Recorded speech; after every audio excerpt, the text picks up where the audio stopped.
Ito ang radyo ng bagong henerasyon. Sumasahimpapawid sa pamamagitan ng internet at live streaming. Radyong pinagkakatiwalaan ng sambayanang Pilipino. Mula noon hanggang ngayon, maghahatid ng pinakasariwang mga balita sa loob at labas ng bansa. Tatalakayin ng mga isyu ng bayan. Magbibigay ng public service at makikipagkwentuhan sa mga sikat. Mula sa puso ng Metro Manila, sumasahimpapawid. Live ang DZGG, ang radyo ng bagong henerasyon.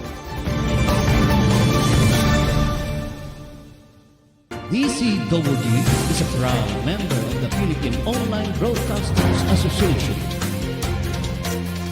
Mga masugid naming tagapakinig at taga-subaybay, matutunghayan at mapapakinggan natin ang programang pinamagatang Mga Lihim na Kalatas tuwing linggo ng gabi. Layunin ng Lihim na Kalatas ay makapagbahagi ng mga kwento ng buhay ng bawat tao at makapagbigay ng inspirasyon. Maaari kayong magbigay ng mga reaksyon, kuro-kuro o suwestyon. Tulungan natin ang mga nagbahagi ng kanilang mahalagang kwento o istorya na magkaroon ng katahimikan at masagot kahit papaano ang mga katanungan sa kanilang isipay gumugulo. Maaari tayong makatulong sa pamamagitan ng inyong boses at komento. At ito ay pangungunahan ng ating tagapagsalaysay na si Miss Tani Capiral. Atin siyang makakasama tuwing araw ng linggo sa ganap na 8:00 ng gabi. Subaybayan at pakinggan natin ang mga kwento ng buhay at sa inyo ng DZGG. Inyo ito, dito, kayo ang bida. Isang programang katulungan ng palaman upang sa mga gawan, pagpapakaso at mamamahal sa barangay. Ang programang barangay ay kailangan ng mga proyekto at pagpapatuhan ng mga bagong programa sa barangay. Makikilala din dito mga opisyal na naglingkod at naghahangad magserbisyo sa barangay. Kaya, halina kayo, mga kabarangay, manood at kilatisin natin ang ating mga opisyal ng barangay. Samahan sina Rolly Bonyon at Boyet Guillermo sa kanilang 1 oras na programa mula 11:00 ng umaga hanggang 12:00 ng tanghali, tuwing Lunes hanggang Biyernes. Barangay in Action! Narito na ang mga pinagpipitagang host ng programa. Balitang Pilipinas Worldwide! Programang siksik na balita, komentaryo at serbisyo publiko. Ang mga balita ay tatalakay ni Boyet Guillermo, magbibigay ng puro-puro at paglilinaw sa likod ng mga balita na nagmumula sa sikat na tao. Sa bahagi ng Balitang Pilipinas Worldwide, hindi mawawala ang serbisyo publiko para sa mga kababayan na nangangailangan ng tulong. Balitang Pilipinas Worldwide. Narito ang kapagating balita si Boyet Guillermo.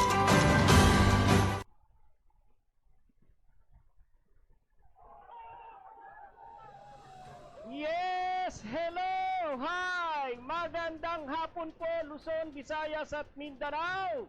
At sa iba't ibang dako ng mundo na naabot po ng ating programang ito, Balitang Pilipinas Worldwide. Magandang hapon po sa iba't ibang bansa. Lalo na ho sa aming po mga viewers dyan sa parte po ng Japan, US, Canada, Australia, Austria, sa Singapore. Ayan, Singapore.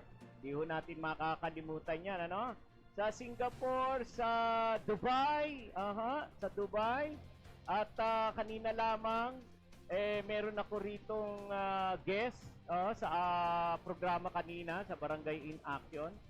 Taga Finland. Finland citizen naman siya. Buti marunong mag-English. Hirapan siya sa akin mag-English eh. Nahirapan siya. Sa Finland pala, no? Ang tao pala dyan, hindi din masyadong marunong sa English. Ayan, nahirapan siya sa akin.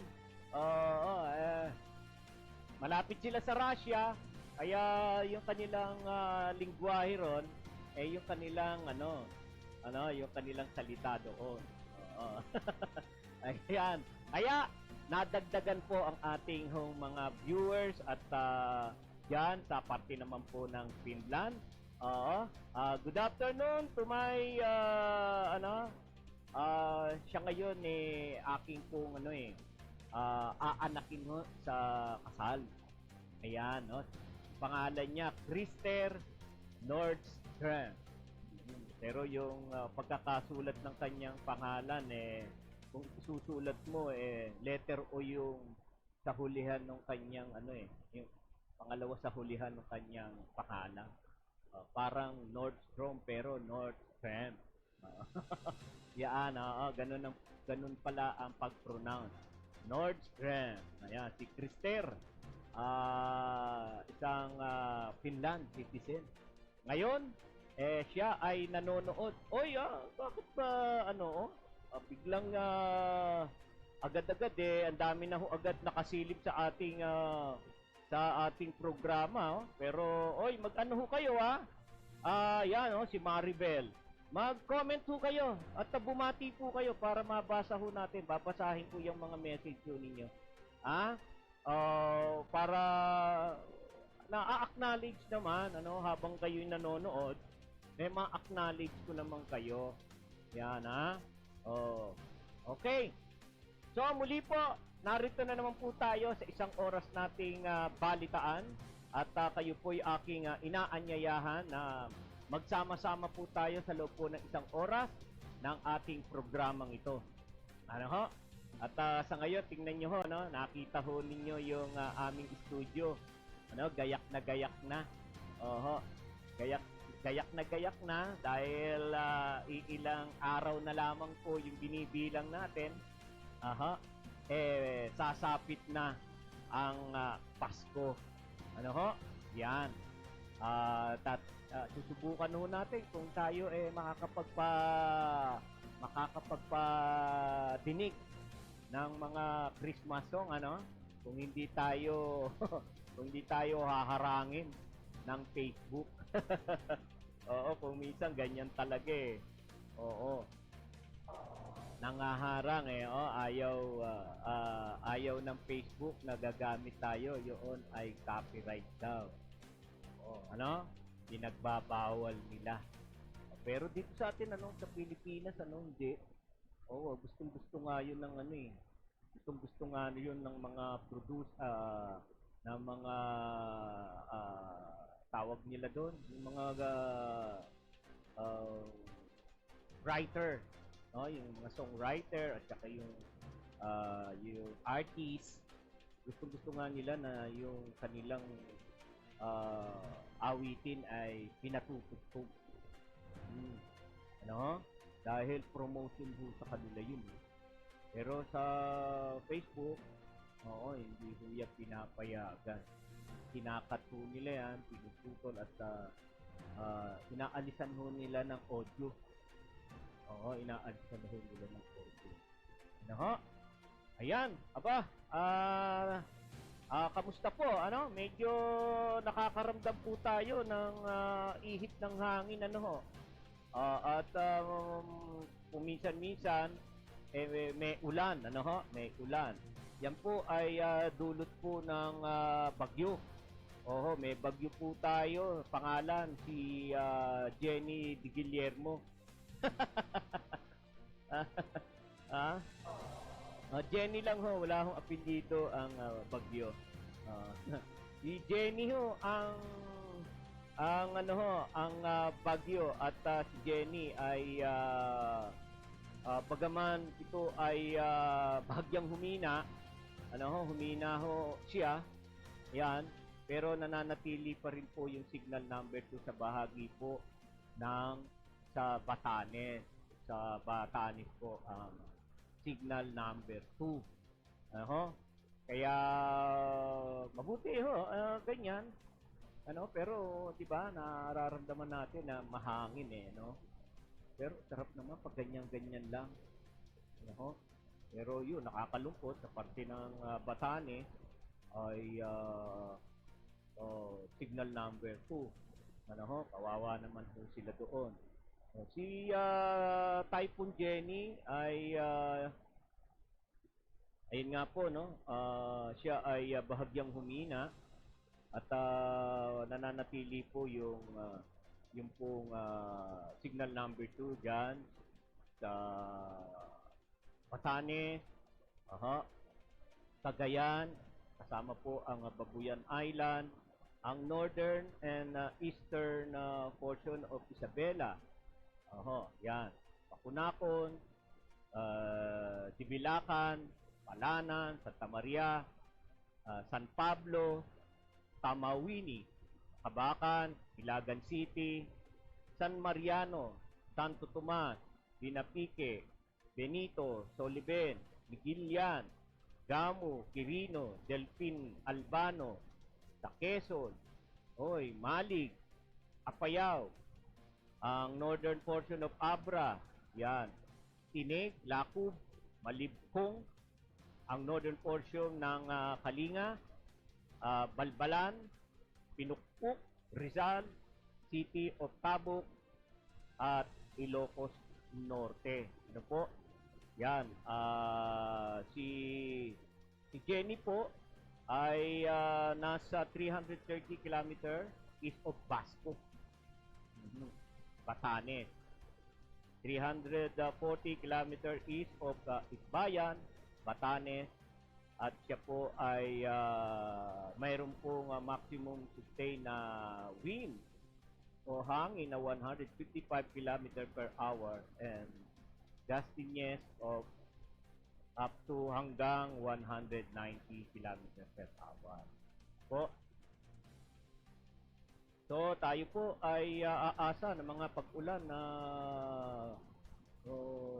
aabot po 50 hanggang 100 mm. Yan po ang inaasahan na. Diyan naman ho yan sa Babuyan, sa Batanes at Babuyan Island. Ano ho? Dito naman ho sa atin, kita niyo naman ho, naramdaman niyo lang panaka-naka, ano ho? Panaka-naka yung ulan. Minsan uulan, minsan hindi. Ano ho? Ayan, tingnan ho natin. Ang typhoon ay ang southwest monsoon or habagat, yan po ay magdadala po ng pag-ulan yan sa parte po ng Luzon, Southern Luzon at Visayas sa mga susunod pong 3 araw. Ano? So, ayan po, no? Minor to moderate impact from gale force wind may be experienced sa area ho sa ilalim po ng signal number 2. Ang minimal to minor impact from strong wind in areas under enhanced by the typhoon habagat will bring gusty condition in Aurora. Yan, magbibigay ho ng ng masamang panahon. Yan sa Aurora, Bataan, Bulacan, Metro Manila, Calabarzon, Bicol, at ang Mimaropa at ang Western Visayas sa mga susunod na 3 araw. Kaya asahan na po natin yan. Kaya tayo po, huwag po nating pababayaan ang ating sarili. Tayo ho ay magdala po ng payong. Magdala ng mga pananggalang. Sa ulan, kapote, medyo kanina nakita ko, binuksan niya yung payong niya, bumaliktad yung payong bumaliktad yung payong sa lakas ng biglang umano yung hangin bumaliktad yung payong, kaya huwag ko kayong bibili ng payong na tigbe 20 pesos. Ayan kailangan pag yung mga payong na ganyang payong 20 pesos, lagyan niyo ng pabigat. Lahat ng ho niya, yung nakikita niyo yung lawit niya or stick parang lahat po niyo lagyan niyo ng bottled water. Para hindi pa rin. Yun nga lang, baka mamaya pumulugpog na yun. At imbis na hindi ka mababasa, lalo ka mababasa. Ayan, ano? Ingat-ingat po tayo. Ha? At ngayon nga po, araw ho ng Martes. Ha? At ngayon, papauwi po. Pauwi yung ating mga kababayan. Oh. At nag-uulan. Huwag ho kayong basta-basta susugod na lamang po sa ulan. Huwag kayong susugod sa ulan. Dahil, siyempre, no, tiyak yan, kayo ay sasama ang pakiramdam dahil kayo ay galing sa trabaho. Meron tayong kasabihan nga, no, di ba? Pag galing ka sa trabaho, mabasa ka ng ulan, lalo na ang paa mo. Di ba? Ang tawag natin yun, mapasma ka. Mapasma ang paa mo. Pag napasma yan, pag napasma ba, ano ba nangyayari? Yung ugat. Lumalaki yung ugat. Di ba? Lumalaki yung ugat, mga ugat-ugat natin sa paa. Kasi nalalamigan. Kasi kulob ho siya, yung paa natin, kulob ho, may medyas na, nakasapatos pa. So, ang init nun. Ang pakiramdam ng paa natin mainit sa maghapon, dahil yun nga, maghapon nakasuot ng sapatos, kung bigla kang susugod sa ulan at baha, ayun, doon ho napapasma. Doon napapasma. Unang mapapansin mo dyan, yung ugat natin sa paa, di ba nakikita ho ninyo yun? Lumalaki siya. Parang, anong tawag doon? Parang, tebulats. Parang tebulats. Kaya, wag ho tayong basta-basta. Wag ho nating isakripisyo ang ating kalusugan. Kailangan ho natin ingatan ang ating kalusugan para tayo ay umabot ng Pasko. Hindi naman ho tayo nananakot. Nagpapaalala lang ho. Sige ka. Di ba? Sa Pasko, di ba? Saya-saya, kasama ang pamilya. Kung ikaw ay magkakasakit, di ang lungkot ng pamilya dahil merong karamdaman sa miyembro ng pamilya. At hindi ka rin makakapagsabayan ng kasiyahan sa iyong mahal sa buhay. Di ba? Sila ay nagkakantahan. Sila ay nagkakainan. Ikaw nakahilata. Nasa balik ka ng karamdaman. O hindi ba nakakaigit? Kaya wag natin pababayaan yung ating mga katawan. At pag ganyan, inom na agad ng pag nabasa ng ulan. Lalo na yung mga likod, di ba? Pagod. Na subsub sa trabaho. Ikaw ay halimbawa sa computer. Ang mata, ang dami mong pinagpipirmahan. Ang likod mo, ngalay na ngalay at biglang mababasa ng ulan. Yun, ako. Delikado. Di ba? Kaya, wag pababayaang mababasa ang likuran. Wag pababayaan. At kung mabasa naman talaga, di na may iwasan. Kasi pag malakas talaga ang ulan, yung wisik niyan, yung tampisaw, tilamsik niya. Yung tilamsik niya, hindi may iwasan. Talagang habang naglalakad ka, ay ang direksyon ng ulan paikot. Kaya nababasa. Kung hindi talaga may iwasan ganon, ayun, agad-agad ho, wag na ho patutuyuin ho yan. Pag uwi ng bahay, agad-agad hubarin. Wag nang patutuyuin. Inom na agad ng mainit na sabaw, kape man yan, o sabaw na sinigang, o nilaga, at sabayan ng gamot. Nako, talagang epektibo ho. Talagang hindi matutuloy kung ano man yung pinangangambahan mo. Kasi kung minsan, pag gano'n, nababasa tayo, ang kaisipan ho natin, naku, para bang isip agad natin, magkakasakit tayo. kinondisyon mo yung isip mo na magkakasakit ka, ayun, magkakasakit ka nga. Andyan na, uubo-ubo ka na. Excuse me po. Di ba? Uubo-ubo ka na. O yan, sisingot-singot ka na. O, di ba? May sipon na. O. At medyo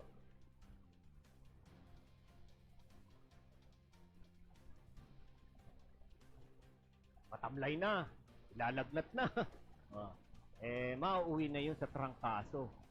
Ano? Mauuwi yun sa trangkaso. Kasi, at doon na, kasunod na, masakit ang katawan mo. Basa, kasi, masakit ang katawan mo.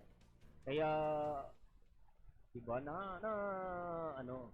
kakasakit. Kasi, nakondisyon yung ating isipan na yun ang iniisip mo, magkakasakit ka. Aha. Uy, si Carol Aba. Oo, hindi familiar sa akin si Carol, pero ayan, nanonood si Carol Aba. Magandang hapon po, sir.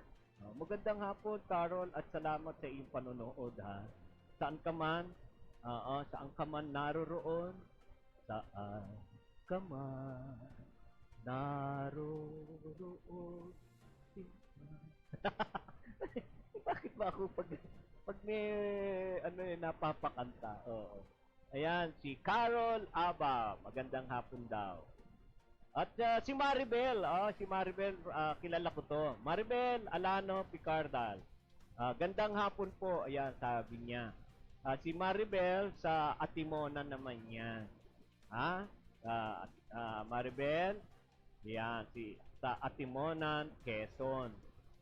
Masama na ba panahon dyan, Maribel?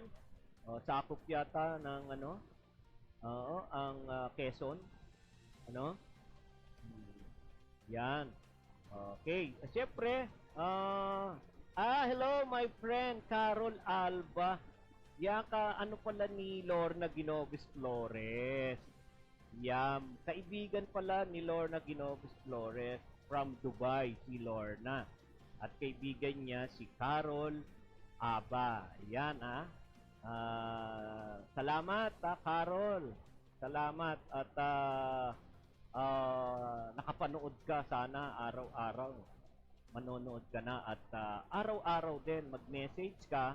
Araw-araw din kitang babatiin at babasahin kung ano yung mga mensahe mo. Yan, si Carol Aba, isang OFW din siguro. Alright. Oy, si Nerly. Yan, ang aking unika iha.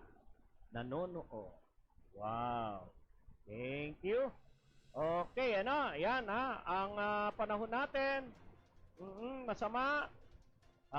At signal number 2 sa Batanes. Ayan. At doon pa sa mga karatig na lugar, mga nabanggit nating lugar. Alright, so ingat-ingat po tayo. At syempre, mga oras na ito, uwian, sa inyo pong pag-uwi-uwi, mag-iingat din po. Oo, mag-iingat po. May tinatanong si Dryan, ano sagutin mo siya? Andyan, mag-message. Ingat-ingat sa pagsakay, ingatan din ang mga mahalagang gamit sa katawan, lalo na ang cellphone, pitaka, wag pababayaan na maagaw ni Mando. Kasi itong panahon na ito,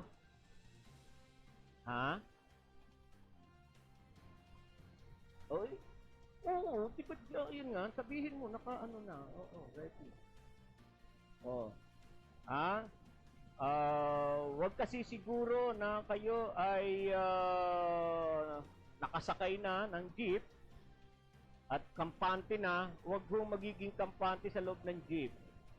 Lagi hong nakikiramdam sa katabi sapagkat sumasabay.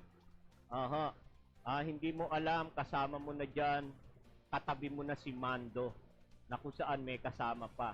Ayan si Jenna Rose Cabalquinto Albaladejo. Wow, si Jenna Rose? Dati na rin bang viewer si Jenna Rose? Pa-shoutout po sa tita kong maganda, Tita Lorna. Uy, talagang maganda 'yan. Oo. Maganda talaga 'yan si Lorna Ginobis Flores. Kasi talagang ako ang buhay na saksi kay Lorna. Magkakababata pa kami. Kami yung mga umaakyat ng ligaw sa kanila nung araw. Dalagat binata pa kami. Ay!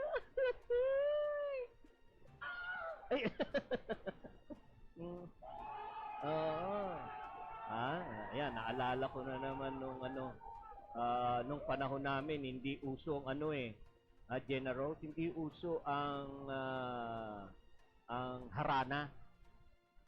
Para diba ang harana noon? Dumawin mo sana, bituing marilag di ba? Dungawin mo sana. Ibig sabihin, nandun ka sa bintana, dudungaw ka. Yan yung araw na harana. Kami nung mga panahon na yun, di kami kumakanta. Alam mo, Jenna Rose, ang ginagawa namin, binabato namin ng bintana. Oo, Jenna Rose, binabato namin ng bintana. Yan, nila Lorna at saka ng kanyang kapatid. Bali ba naman sa dami-dami rin ng maganda doon sa lugar namin. Sila yung pinakamaganda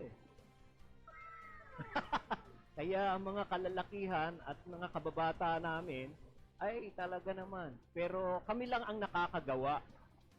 Kami lang nakakagawa na batuhin ang bintana nila. Dahil katsokara namin yung uncle niya. Yung iba, hindi katsokaran. Oo. Yung uncle niya, katsokara. Kaya po pwede kami mambato. At alam na ng uncle niya yun. Hayaan mo yan. Sila boyot yan. Hayaan mo yan. Sabi niya sa asawa niya. Sabi niya, ayan, pa-shoutout po kay tita ko. Maganda. Tita Lorna Ginobis Flores. Ayan, si Carol. Salamat marami at ingat din po kayo. Si Del Castro, ayan, nandyan na rin. Hi po, Sir Boyet. Late ako, sensya na. Hello po, Ate Lorna. Yan, late ako, sensya na. Magandang hapon po sa lahat ng nanonood ng DCWG. God bless. Yan po yung talagang namimiss natin ng mga bati mga message, mensahe ni Del Castro. Hi po sa love ko na nasa Dubai. Babanggitin ko sana, Del Yang kulang yung mensahe mo Ayan, buti nag-message ka uli. Hi po sa love ko na nasa Dubai. Ingat ka lagi dyan. Miss you na. Ako magdadagdag ko. Love na. Ayan. Alright. Ayan So, nabati na natin, nabati na natin ang lahat. At wag po kayong aalis, wag po kayong aalis, samahan niyo po ako hanggang alas 6 po ang ating programa. Tayo po ay magtatalakay pa ho ng mga nasa likod po ng balita.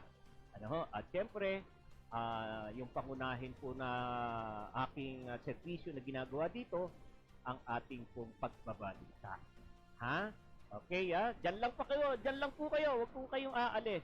At tayo po ay magtatalakay ng ating po mga batas, mga balita. Ayan, ihabol natin din si Marilyn Dagok. Yan. Hi, watching from Dubai. Pa-shout out sa mga magaganda kong friend sa Pinas. Magagandang friend sa Pinas. Ayan, kaya Lorna at Carol. Miss you both. Ingat. Yan ang mensahe naman ni Marilyn Dagok mula sa Dubai. Yan ang sinasabi ko mga kaibigan.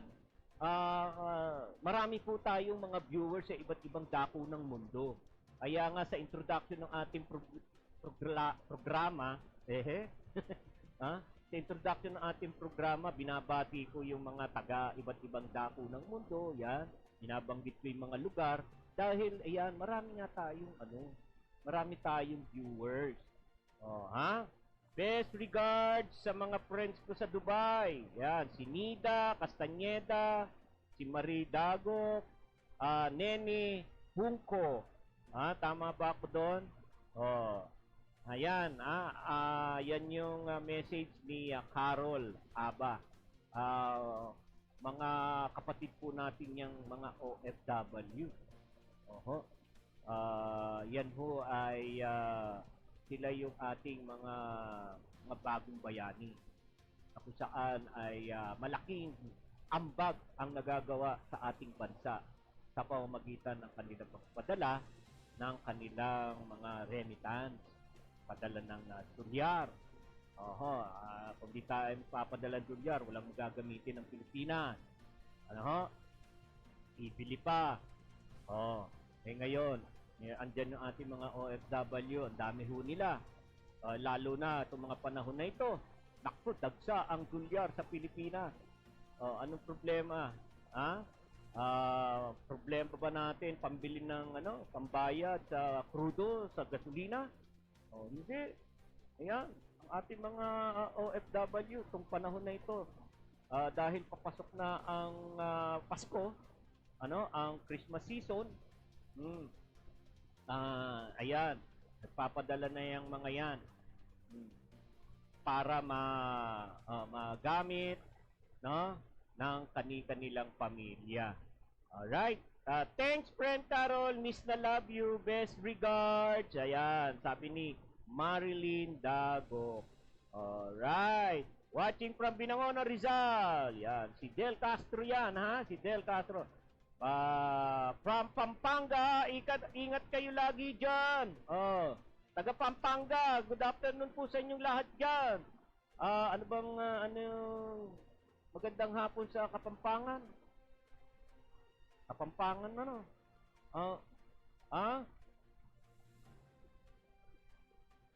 Ano bang wala tayong rito marunong magkapampangan. Dati meron tayo. Andiyan sila teacher wala ba? Miss Lorna, I really miss you. See you soon. Ayan, kay Marilyn Dago. Yung mga alam nyo, okay lang ho yan, Okay lang po dito yan. Yan ho ang aking inuulit-ulit.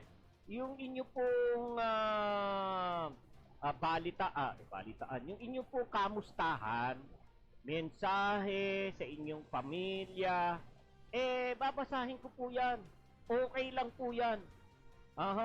Dahil yan ho ay bahagi po ng programang ito, Balitang Pilipinas Worldwide. Kaya nga ho, Balitang Pilipinas Worldwide, maaari kayong magkabalitaan ng iyong mahal sa buhay, kaibigan, sa pamamagitan po ng pagpapadala ninyo ng mensahe dito sa ating page, dito sa ating programa. Kaya't wag ho kayong manghihinawa. Wag ho kayong manghihinawa. Anuman ang mensahe na gusto nyong basahin ko, babasahin ko yan. Wag lang mumurahin ang kagalit na kumare at kagalit na kumpare.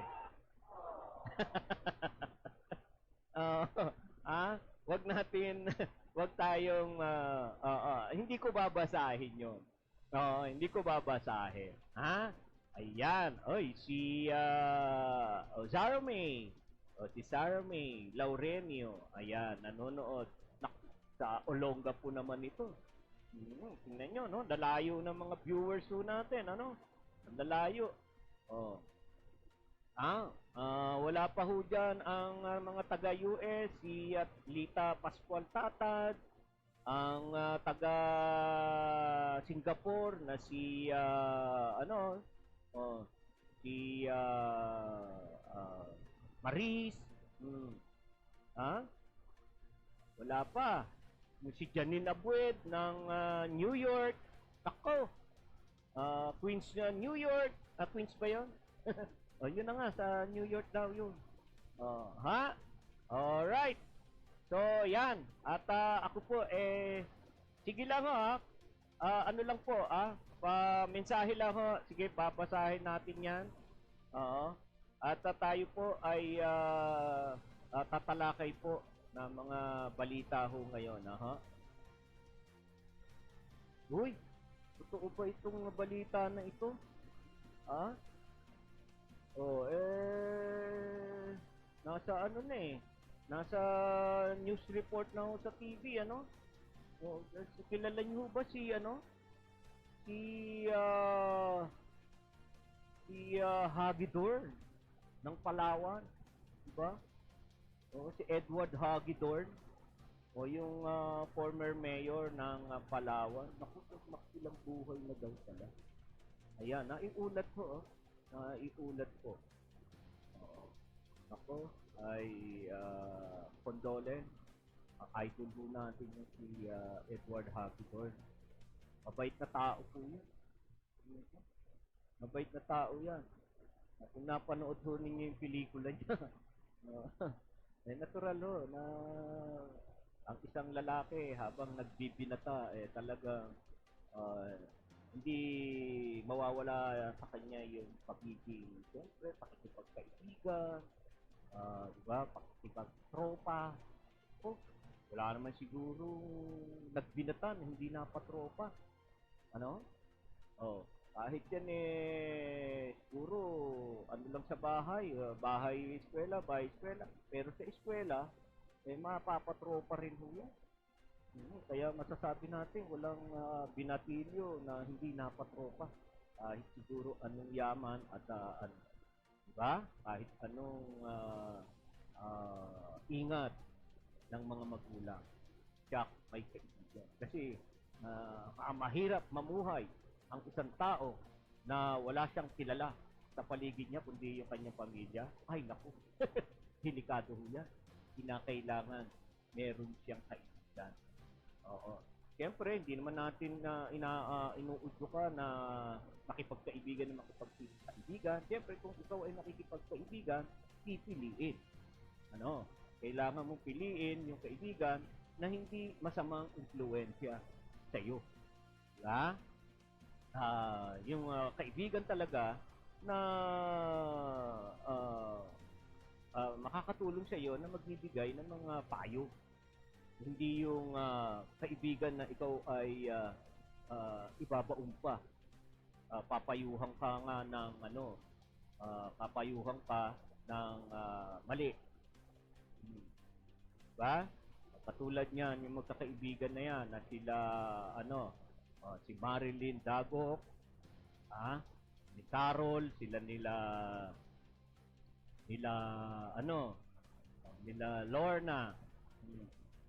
Basahin natin itong si Catalina Lim from Putatan, Muntinlupa, ang may bahay po ng kaibigan ko. Yan, si Hilario Lim. May bahay niya yan, si Catalina Lim. Yan, from, sabi niya, Merry Christmas, Sir Boyet. Namamas ko na. Yung friend ko rin sa Pinas, si Julie Carion. Risa Maniquez, Christine Chua, Fe Calabia, Frenny, Lorna Ginobes Flores. Ingat kayong lahat. Ayan, tingnan nyo. Yan ang mensahe naman ni Carol Aba. May mensahe siya sa kanyang mga kaibigan, yung friend ko rin sa Pinas. Yan. Nandito sa Pinas, sana i-share nyo yung page na ito. DCWD Broadcasting. I-share nyo yung programang ito at sabihan sila na babatiin ko sila. Yan. At babanggitin ko ang pagbati ay mula sa iyo, Carol Aba from Dubai. Ayan, Okay, yan magandang hapon kila Julie Carion, Risa Maniquez, Christine Chua, Fe Calabia, Frenny Lorna Ginobes Flores. Yan. Ingat daw kayo lahat, Sabi ni Carol Aba. Okay. Alright. So, tuloy na po tayo. Tungkol lang po itong atin na siguro aabot pa ba tayo? 40 ano na, no? Oh. 42 na. Sige, baka hindi na ho tayo umabot at tutuloy na po ako sa ating pong ikalawang yugto ng ating programa at dadako na po tayo yan sa ating pong mga ulo ng balita. Pilipinas inihanda na ang bagong kaso laban sa China.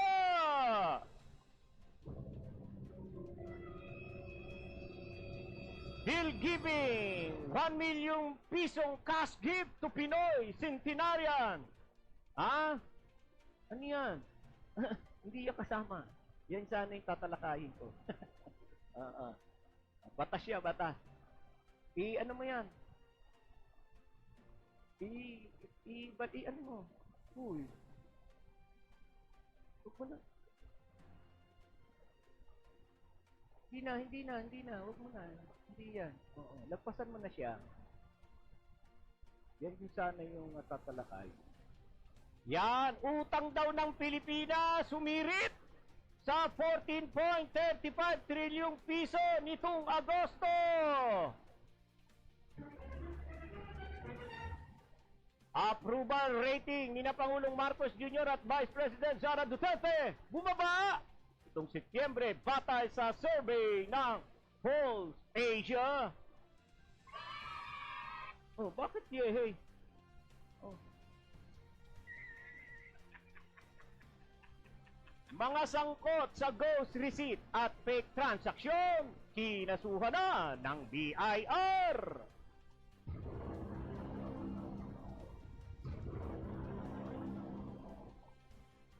Advertising budget ng PCSO. Nais ng isang kongresista na ipantulong sa mga Pilipinong may psoriasis.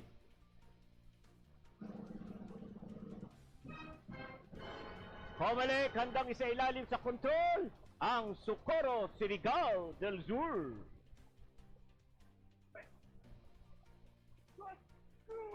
Hustisya, sigaw ng pamilya ng Pinoy OFW na pinatay sa Saudi Arabia.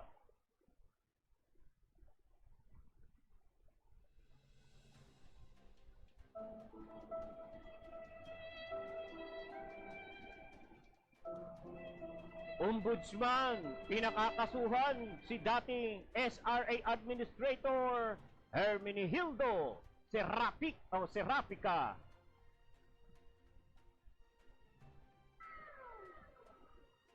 LTO tutulungan ng MMDA na habulin ng mga motorista na gumagamit ng EDSA bus carousel.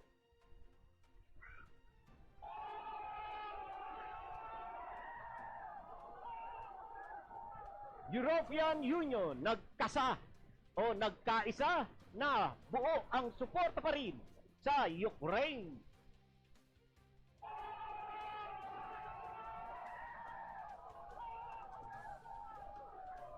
Inihanda na ng Pilipinas ang bagong kasong isasampas laban sa China kaugnay sa massive coral harvesting na nadiskubre sa West Philippine Sea o WPS.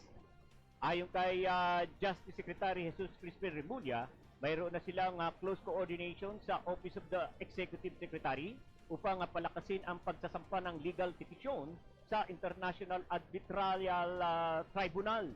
Kabilang sa mga gagamitin na ebidensya ng gobyerno ng Pilipinas ay ang mga litrato ng mga Chinese Maritime Militia upang palakasin ang akusasyon na sila ang responsable sa pagkasira ng coral. Naniniwala si Remulla na ang pagwasak sa coral ay paraan ng China para magpatayo ng isang artificial island sa West Philippine Sea. Wala pang ibinigay na eksaktong petsa at oras ang kalihim kung kailan isasampa ang panibagong kaso laban sa pamahalaan ng China. DZWG. Patuloy ang paglobo ng utang ng Pilipinas. Ito ang matapos maitala ang 14.35 trillion piso na natitirang utang ng Pilipinas nitong Agosto. Ayon sa Bureau of Treasury o BTR, tumaas ng 105.28 billion piso o 0.7% mula noong Hulyo, bunsod ng paghina ng halaga ng piso kontra dolyar. Sa nasabing halaga, 9.79 trillion piso ang panloob na utang, habang nasa 4.56 trillion piso ang panlabas na utang ng bansa. DZWG. Bumaba ang approval rating ni na Pangulong Ferdinand Marcos Jr. at Vice President Sara Duterte Carpio nitong Setyembre. Batay sa inilabas na survey ng Pulse Asia, bumagsak sa 65% ang approval rating ni Marcos mula sa 80% nitong Hunyo. Habang bumaba ng 11 points ang approval rating ni Duterte na nasa 73% mula sa 84%. Bumaba rin ang approval rating ni na Senate President Juan Miguel Zubiri na nasa 50%, House Speaker Martin Romualdez na nasa 41% at Supreme Court Chief Justice Alexander Gesmudo na nasa 34%. Isinagawa ng survey nitong Setyembre 10 hanggang 14 na may 1,200 adult Filipino respondents. DZWG. Kinasuhan na ng Bureau of Internal Revenue o BIR ang mga sangkot sa pag-i-issue ng ghost receipt at paggawa ng fake transactions. Itong inahayag ng ahensya sa pagdinig ng 2024 budget ng Department of Finance. Makaraang masita ang paglobo ng halaga ng ghost receipt na aabot sa 1.3 trillion piso na tiyak na nakaapekto sa koleksyon ng gobyerno. Sa pagdinig sa Senado, kinumpirma ni BIR Commissioner Romeo Lumagi na nakapaghain na sila ng kaso laban sa buyer ng ghost receipt na aabot sa 17.9 bilyong piso. Maliban sa corporate buyers, kasama sa kanilang sinampahan ng reklamo ang Ghost Corporation o iyong mga nagbebenta ng ghost receipt na aabot naman sa 25.5 bilyong piso ang halaga. Sa ngayon, 4 na pinakamalaking ghost corporation at 3 pinakamalaking corporate buyers na ang nakasuhan ng BIR. Nabi pa ni Lumagi na mayroon pa silang dine-develop na mga kaso laban sa sellers at buyers, partikular na mga hindi nakikipagtulungan sa kanila. DZWG. Alright, tatanggap tayo ng buwan naman ng pagulat mula sa labas ng ating himpilan. Gobyerno naglaan ng 2 bilyong piso para sa Green Program. DZWG. Patrol Report. Si Zara May Laurenio, ang buwan naman ng magbabalita. Sige nga Sara, sa detalye. Kasamang Boyet, kinumpirma ni Department of Budget and Management Secretary Amena Pangandaman na naglaan ng pamahalaan ng 2 bilyong piso para sa Green Program na nakapaloob sa 2024 National Expenditure Program. Muling binigyan diin ni Pangandaman ang commitment ng pamahalaan para sa mga advokasya may kinalaman sa environment. Ayon sa kalihim, utos ni Pangulong Ferdinand Marcos Jr. na maging dedicated sa pagkamit ng holistic at sustainable progress at nakapaloob anya dito ang pag-adapt sa greener economic practices. Ang panukalang Green Program sa ilalim ng Local Government Support Fund ay susuporta sa local government units sa pag-promote ng green open spaces at infrastructure projects para sa active mobility. Layunin nitong makabuo ng mas sustainable, livable at resilient na komunidad para sa mga Pilipino. Ako si Zara May Laurenio nag-uulat para sa DZWG. Inyo ito, dito kayo ang bida. Alright, maraming salamat, Sara May Laurenio.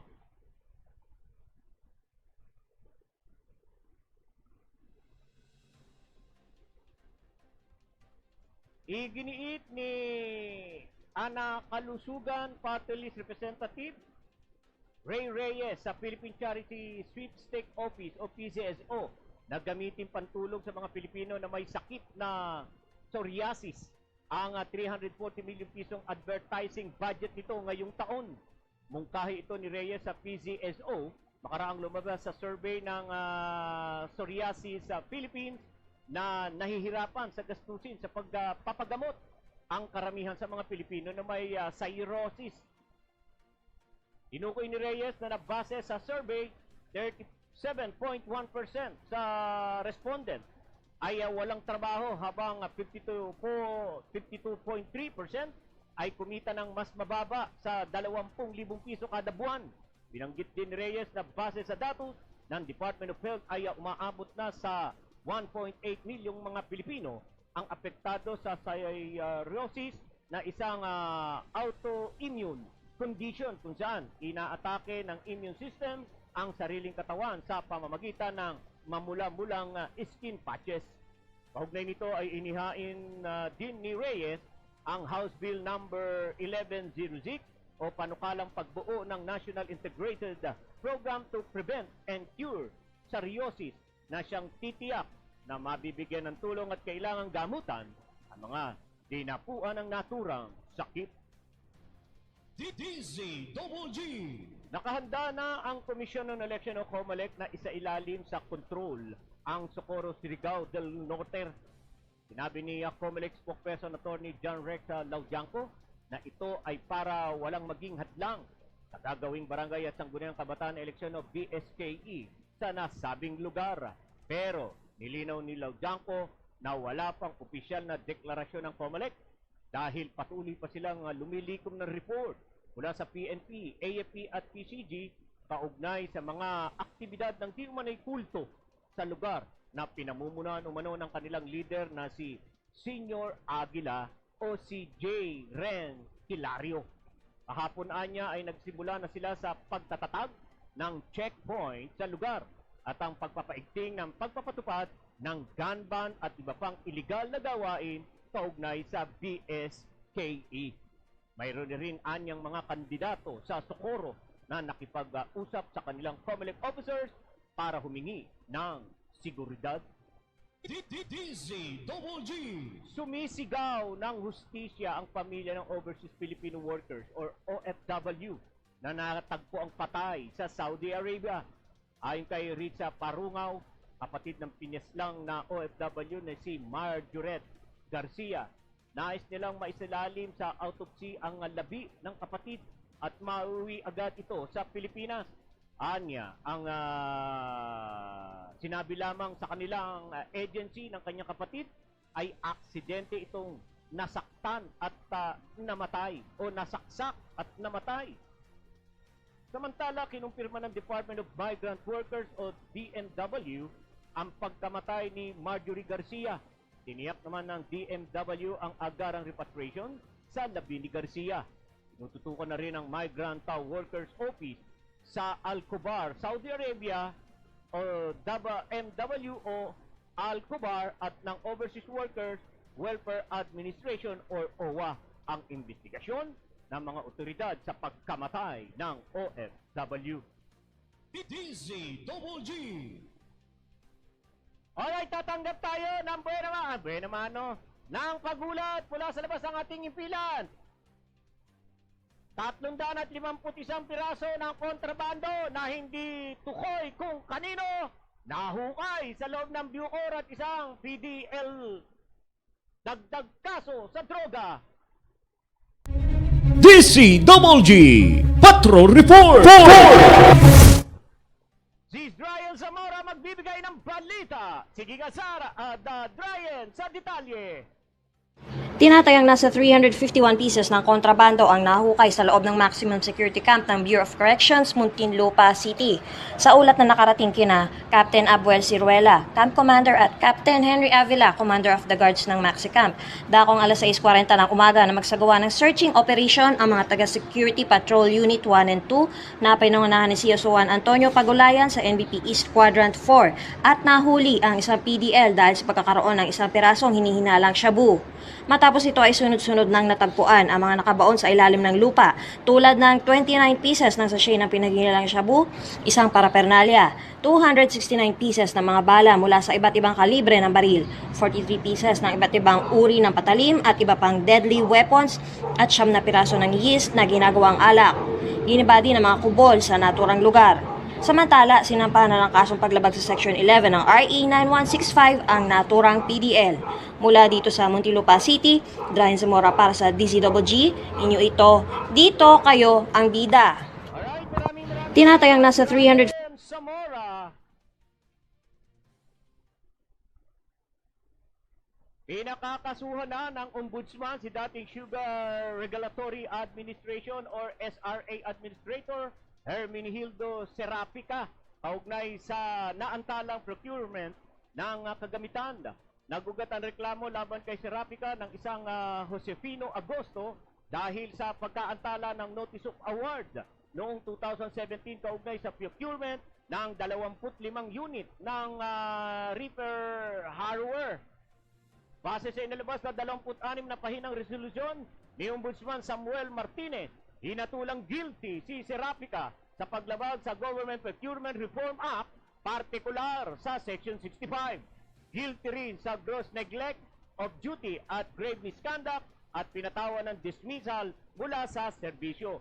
Kung hindi na aplikable ang dismissal from the service at pinagmumulta ng isang taong sweldo si dating SRA Administrator Serapica. DZWG. Magpapatawag ang Land Transportation o LTO ng mas mabigat na parusa. Magpapataw para sa mga pasaway na motorista na gumagamit ng EDSA sa bus carousel. Nagpakalat na si LTO Chief Assistant Secretary Attorney Vigor Mendoza ng karagdagang mga tauhan para suportahan ang Metropolitan Manila Development Authority o MMDA sa pagbabantay sa mga EDSA bus carousel route. Mahigpit na ipinagbabawal sa mga private vehicles ang paggamit sa EDSA bus carousel lane dahil ito ay daanan lamang ng mga city buses at mga sasakyan na para sa emergency response tulad ng ambulansya, fire trucks at police cars. Ayon kay Mendoza, dapat nang tuldukan ang nagiging bisyo na ng ilang mga abusadong motorista na paggamit ng EDSA bus carousel. Ay bakit yung mga may blinker dumadaan dyan at may mga escort pa? Nagkaisa ang lahat ng 27 miyembro ng State and European Union na bumuo pa rin ang buo pa rin ang suporta nila sa Ukraine.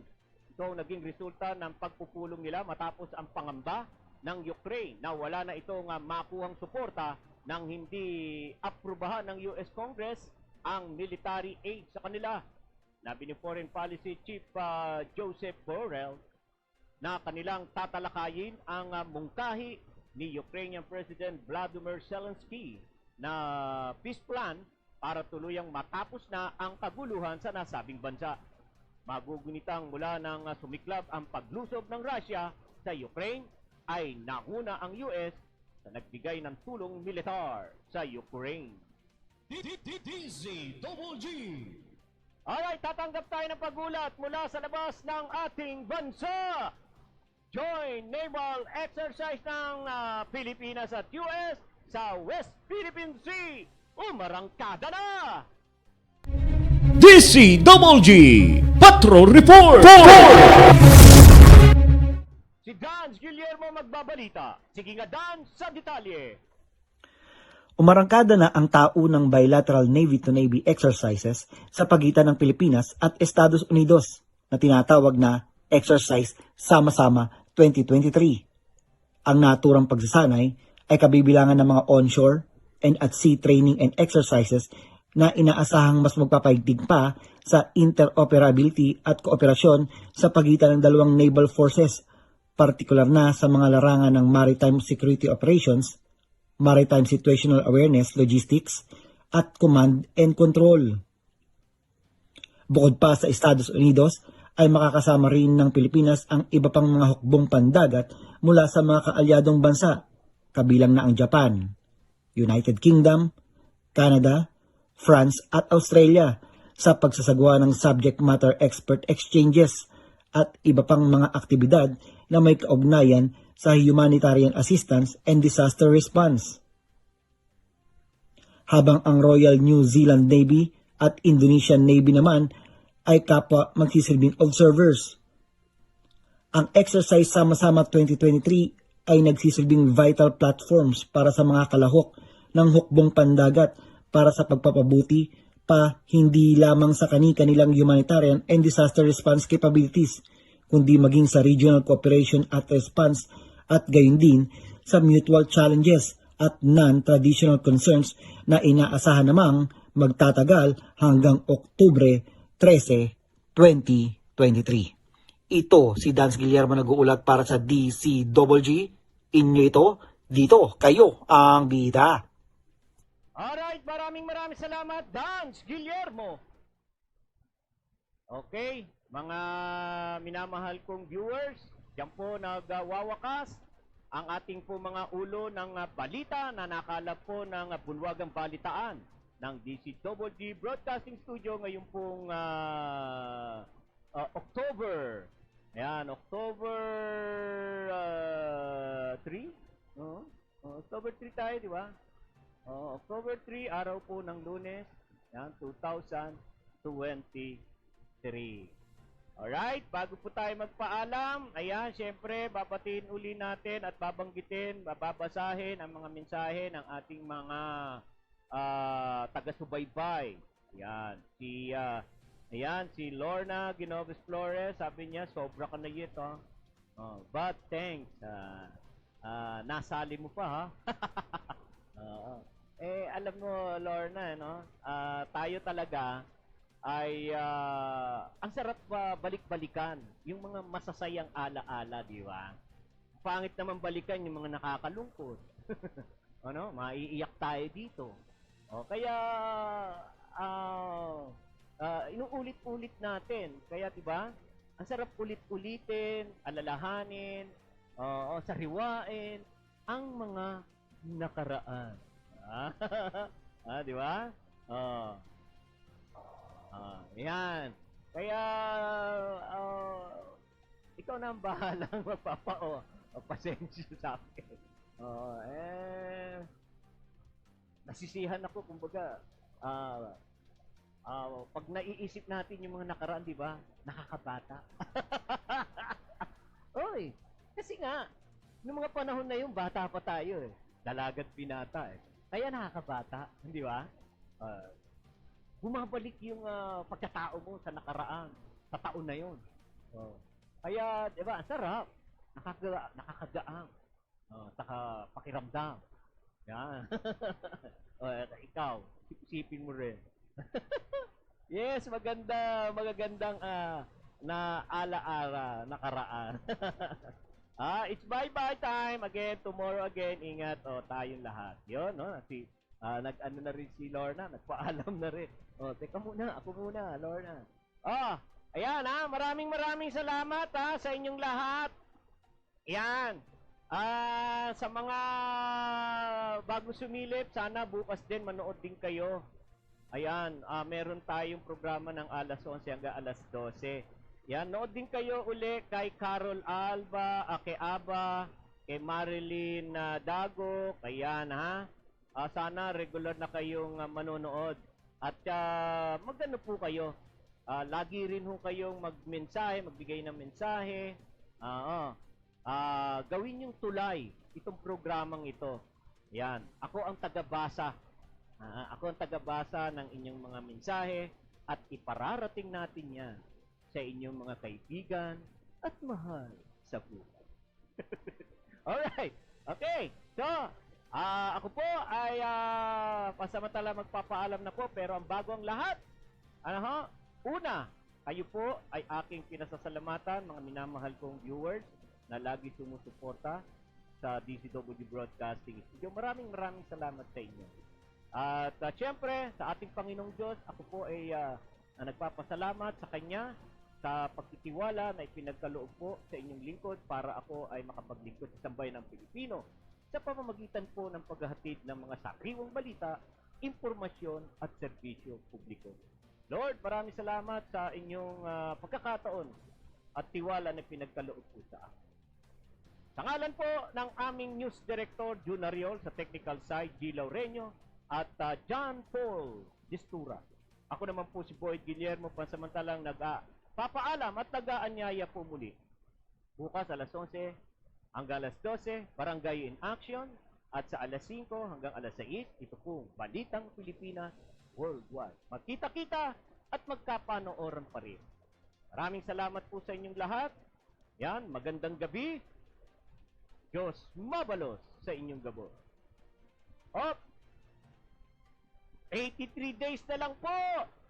83 days na lang po! Pasko na! May tugtog ba dyan? Walang tugtog. Wala tayong tugtog. Ayan, 83 araw na lang. Magpapasko na. Maraming salamat po sa inyong lahat. Ang DCWG, inyo ito, dito, kayo ang bida. Ito ang radyo ng bagong henerasyon. Sumasahimpapawid sa pamamagitan ng internet at live streaming. Radyong pinagkakatiwalaan ng sambayanang Pilipino. Mula noon hanggang ngayon, maghahatid ng pinakasariwang mga balita sa loob at labas ng bansa. Tatalakayin ng mga isyu ng bayan. Magbibigay ng public service at makikipagkwentuhan sa mga sikat. Mula sa puso ng Metro Manila, sumasahimpapawid live ang DZGG, ang radyo ng bagong henerasyon. DCWD is a proud member of the Philippine Online Broadcasters Association.